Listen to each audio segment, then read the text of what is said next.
Hello, Dimsdale. I'm Jet You Betcha with today's editorial, which technically makes it a Jetatorial. According to the CDC, whooping cough cases in the U.S. have surged nearly threefold, with 4,864 cases reported this year, up from 1,746 last year. This rise mirrors pre-pandemic levels seen in 2018 to 2019. Notable outbreaks include Suffolk County, New York, and schools in Pittsburgh and Minnetonka.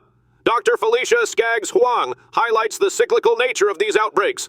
Despite early vaccine success, immunity wanes over time, emphasizing the need for booster doses. Lessons from COVID-19, such as maintaining distance and wearing masks, remain relevant. From all of us here, stay classy, Dimsdale.